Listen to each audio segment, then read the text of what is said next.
नमस्कार, आप देख रहे हैं न्यूज वन इंडिया। मैं हूं आपके साथ राजेश कुमार। हिमाचल प्रदेश में चुनाव प्रचार तेज हो चुका है और इसी कड़ी में केंद्रीय गृह मंत्री अमित शाह हिमाचल प्रदेश के ऊना पहुंचे, जहां चुनावी वादा करते हुए उन्होंने कहा कि अगर बीजेपी सत्ता में वापस आती है तो राज्य में समान नागरिक संहिता लागू किया जाएगा।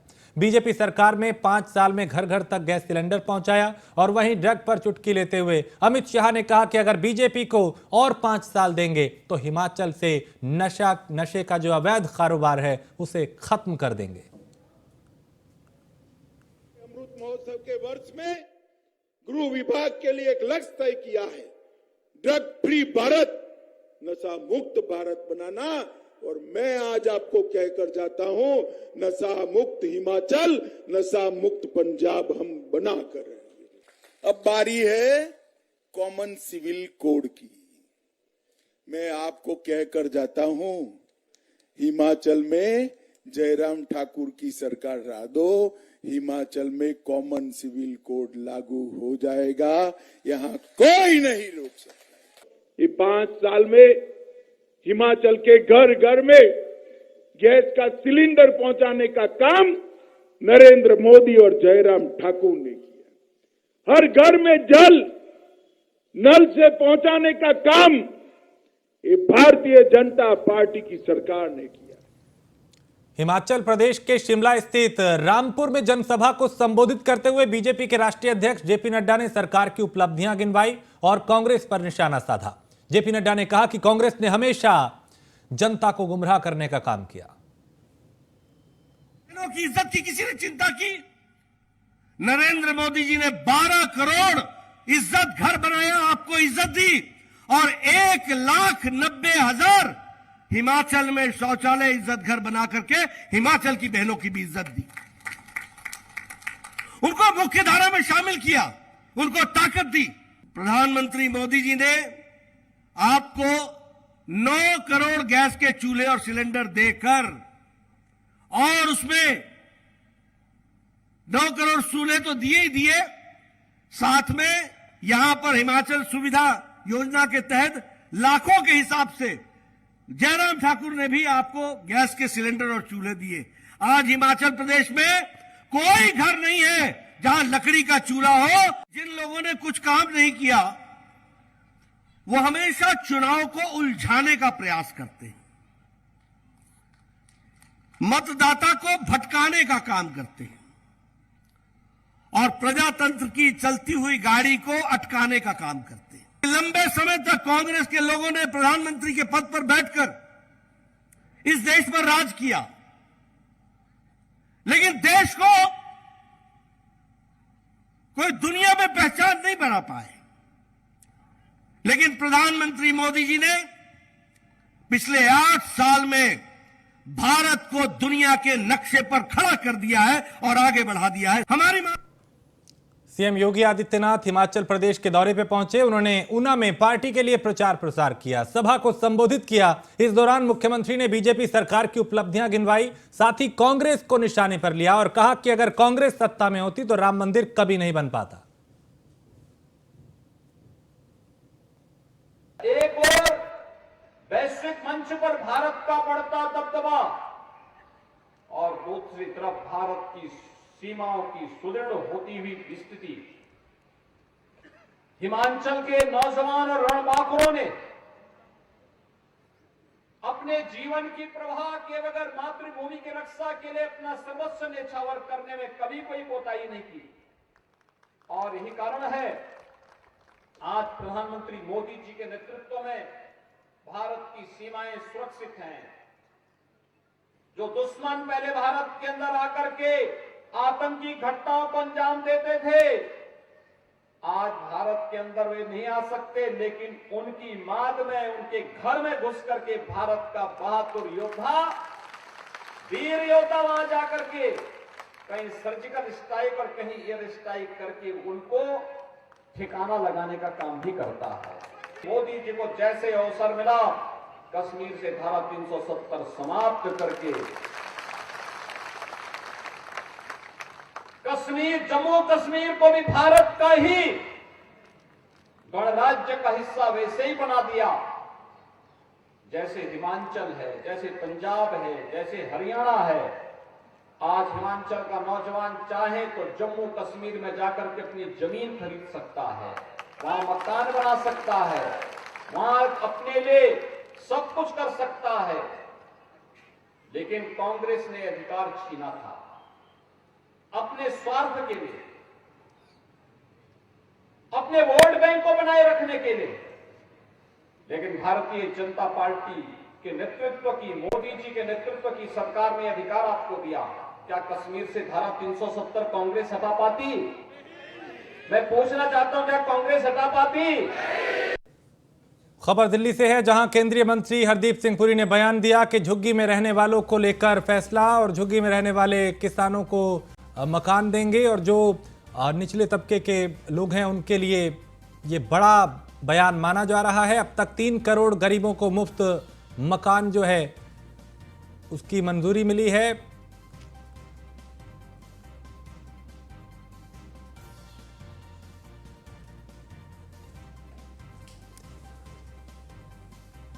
तो हरदीप सिंह पुरी ने यहां पे बड़ा बयान दिया और कहा कि सरकार लगातार गरीबों के हित के लिए काम कर रही है। केंद्रीय मंत्री हरदीप सिंह पुरी का यह बयान।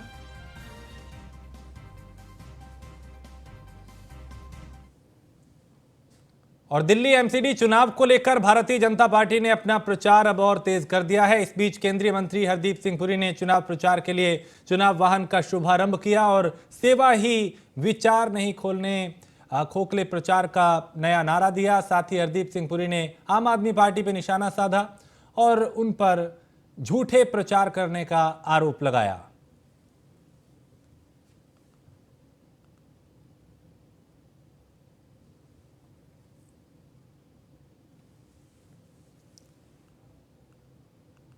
दिल्ली में बीजेपी सांसद मनोज तिवारी ने, यानी दिल्ली के जो बीजेपी के सांसद हैं मनोज तिवारी, उन्होंने एमसीडी चुनाव के लिए गाना गाया है और उस गाने को लेकर कई तरह की चर्चाएं भी हो रही हैं। उन्हें सुनते हैं। बीजेपी का मतलब सेवा है, अपना सेवक बनाए रखना, खोखले प्रचार नहीं करते हम, भाजपा को दिल में बसाए रखना, खोखले प्रचार नहीं करते हैं हम, भाजपा को सेवक बनाए रखना। इसी पे फेड होगा।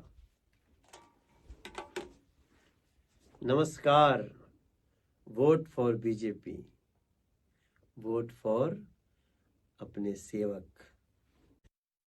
गुजरात में 1 और 5 दिसंबर को 2 चरणों में मतदान होगा। वहीं 8 दिसंबर को नतीजे आएंगे। इसे लेकर सभी पार्टियों ने तैयारियां तेज कर दी हैं। हमारे संवाददाता नीलेश चौहान ने गुजरात में आम आदमी पार्टी के अल्पसंख्यक मोर्चा के अध्यक्ष मुशर्रफ राजपूत से खास बातचीत की। उन्होंने क्या कुछ कहा, उन्हें सुनते हैं।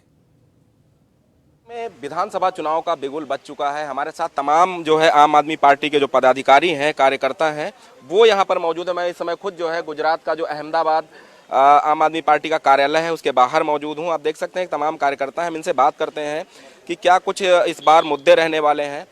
सर, आम आदमी पार्टी पहली बार गुजरात में चुनाव लड़ेगी, कैसे देखते हैं चुनाव को, और आम आदमी पार्टी क्या बेहतर प्रदर्शन कर पाएगी?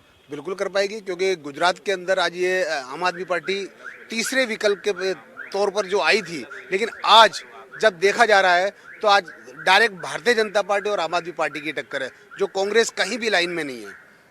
और आज जो मुद्दा ये चल रहा है, जैसे पंजाब से के अंदर सरकार बनाई, दिल्ली से हवा चली, पंजाब पहुंची और पंजाब से हवा निकल करके आज गुजरात में आई है। और ये गुजरात में जरूर बदलाव होगा और बदलाव की एक जो नींव है यहाँ पर ये आम आदमी पार्टी रखने जा रही है। केजरीवाल जी की बात करें तो भ्रष्टाचार से उनकी शुरुआत हुई थी कि भ्रष्टाचार को हम खत्म करेंगे। महज 10 सालों में उन्होंने दिल्ली में 3 बार सरकार बनाई, पंजाब में इस बार सरकार बनाई है, अब गुजरात इलेक्शन लड़ रहे हैं। तो गुजरात चुनाव में क्या मुद्दे रहने वाले हैं? देखिए, जिस तरह से आप दिल्ली के अंदर देख सकते हैं, आप एक ऑटो चालक का आप इंटरव्यू लीजिए। ऑटो चालक सीधे एक ही बात कहता है, अब हमको कहीं भी कोई रिश्वत नहीं देना पड़ता है। आप जाकर के किसी भी राशन वाले को बात करिए, आप किसी भी जाकर के वहाँ दुकानदार को पूछिए, तो सब एक ही बात कहते हैं, अब हमको कोई रिश्वत नहीं देनी पड़ती, अच्छे तरीके से हम कमा खा रहे हैं। वही जो भ्रष्टाचार मुक्त आज गुजरात भी होगा। जब दिल्ली हुआ है तो गुजरात भी होगा। सर, हमने तमाम लोगों से बात की है कि केजरीवाल जी ने गुजरात में भी वही ट्रम्प कार्ड खेला है जो पंजाब में उन्होंने किया था, कि जनता से राय ली है, जनता के मुताबिक कौन सीएम होना चाहिए। तो जनता ने भी अपना फीडबैक दिया, उस आधार पर सीएम का चेहरा डिक्लेयर किया गया है। तो क्या माना जाए कितनी सीटें आम आदमी पार्टी गुजरात में लाएगी?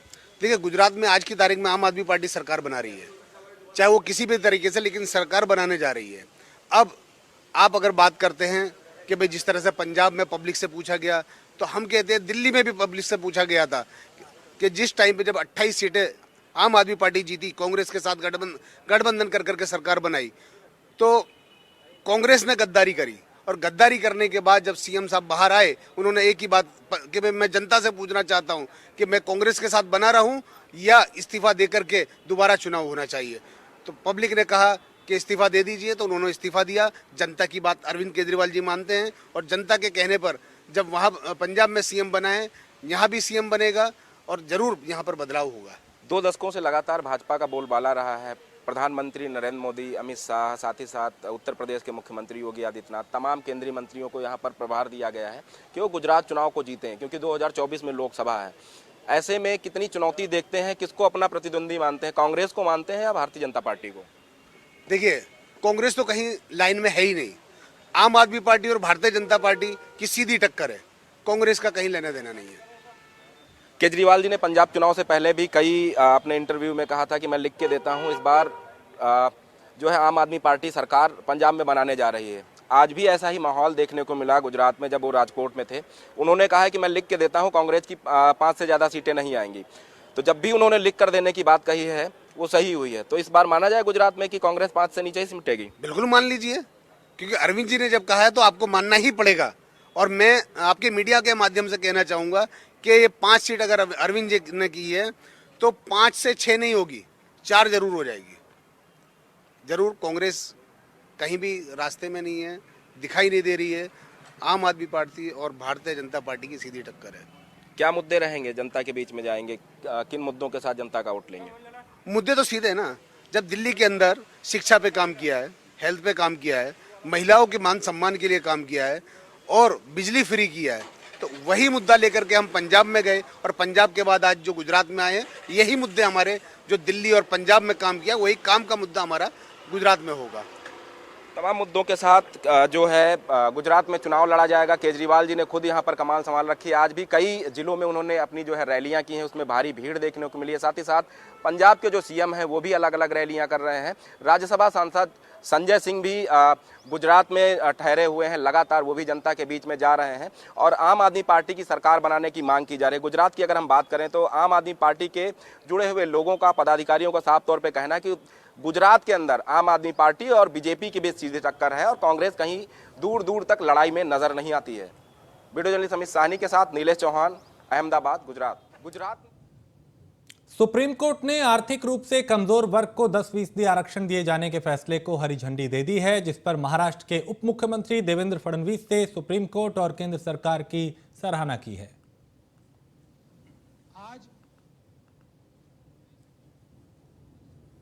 दी है।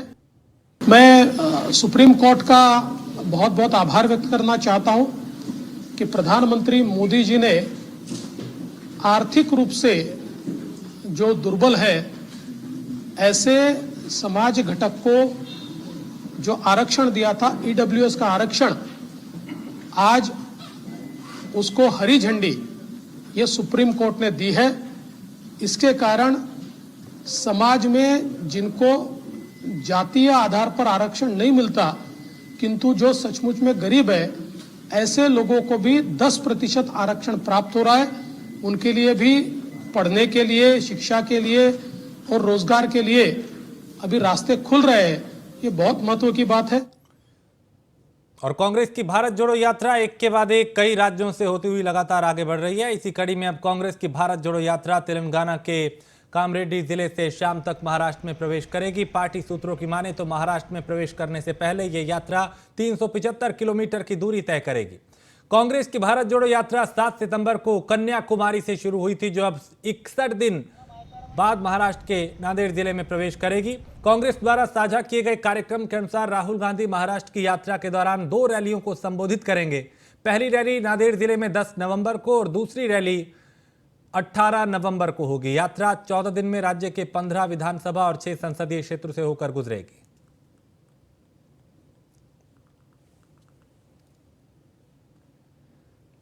अमरावती जिले से सांसद नवनीत राणा के फर्जी जाति प्रमाण पत्र मामले में सुनवाई के दौरान शिवड़ी मेट्रोपॉलिटन मजिस्ट्रेट की अदालत ने पुलिस को जमकर फटकार लगाई।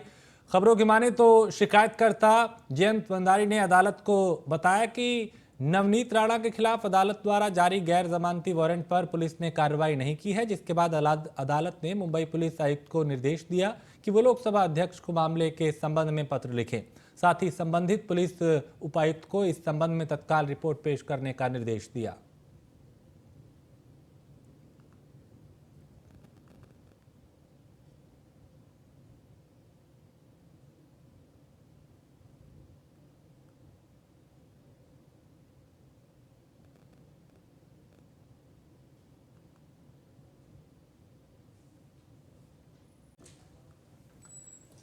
और महाराष्ट्र के कैबिनेट मंत्री अब्दुल सत्तार आए दिन अपने विवादित बयानों को लेकर चर्चाओं में रहते हैं। इस बार उन्होंने राष्ट्रवादी कांग्रेस पार्टी के अध्यक्ष शरद पवार की बेटी और सांसद सुप्रिया सुले पर विवादित बयान दिया है।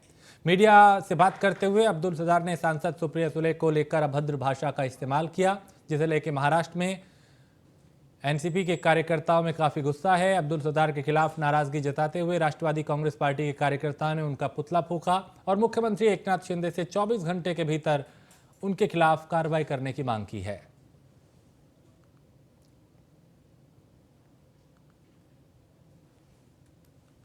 किसी महिला को जाहिर सभा में, जाहिर वक्तव्य में धिक्कार चोट बोलना, ऐसा गालियां हमें भी आती है। वो जो स्कूल में पढ़े हैं ना, अब जो कर रहे हैं ना, उसके हम हेडमास्टर रह चुके हैं।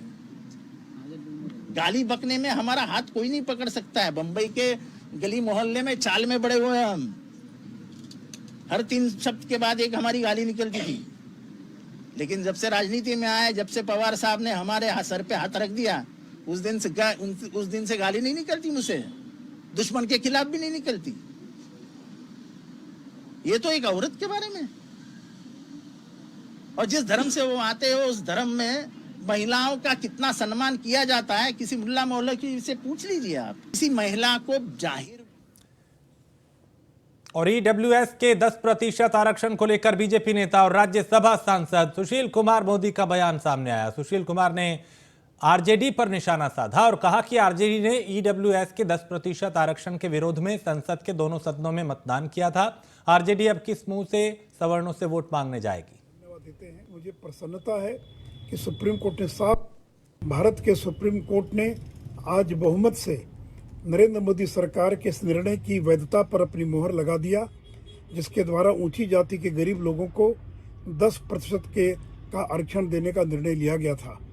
हम इस निर्णय के लिए नरेंद्र मोदी सरकार को धन्यवाद देते हैं। मुझे प्रसन्नता है कि सुप्रीम कोर्ट ने साफ कर दिया है कि संसद के इस निर्णय या मोदी सरकार के इस निर्णय के द्वारा संविधान का जो मूलभूत ढांचा है वो कहीं भी प्रभावित नहीं होता है। साथ ही साथ 50% की जो आरक्षण की सीमा थी, उसके अतिरिक्त 10% आरक्षण दिए जाने के पक्ष में सुप्रीम कोर्ट ने अपना निर्णय दिया है। तो आज का दिन बड़ा ऐतिहासिक दिन है, क्योंकि सुप्रीम कोर्ट ने नरेंद्र मोदी सरकार के 10% आरक्षण के निर्णय पर अपनी सहमति की मुहर लगा दी।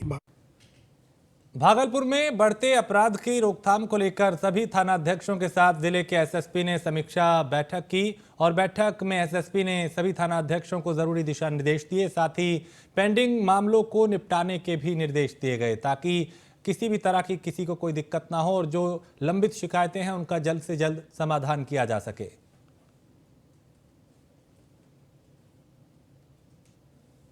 क्राइम मीटिंग का आयोजन किया गया था। इसमें शहर के और जिला के सभी थानाध्यक्ष उपस्थित थे, सभी एसडीपीओ, सभी सर्कल इंस्पेक्टर उपस्थित थे और विस्तृत क्राइम की समीक्षा की गई है। और जितने भी शाखाएं होती है पुलिस कार्यालय में, उन सभी की विस्तृत समीक्षा की गई है और सभी को निर्देश दिया गया है कि जो भी पेंडेंसी है केस की और अनुसंधान से संबंधित, उसको जल्द से जल्द पूरा करें। क्राइम मीटिंग का आयोजन किया।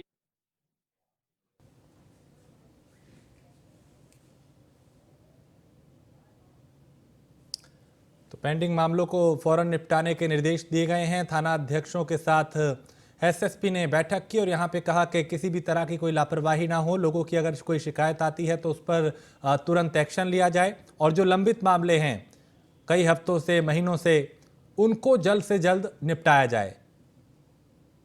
अपराध पे लगाम लगाने के लिए, अपराधियों पे लगाम लगाने के लिए प्रशासन पूरी तरह से यहां एक्टिव दिखाई दिया।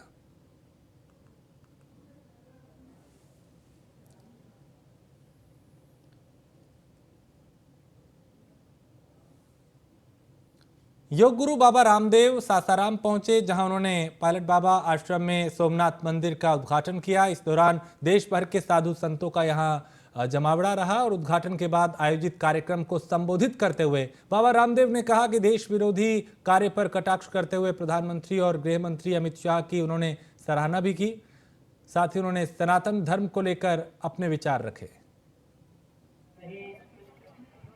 जो कि आप सबको पता है। और इसी के साथ इस बुलेटिन में फिलहाल इतना ही। देश प्रदेश की बाकी खबरों के लिए आप देखते रहिए न्यूज़ 1 इंडिया।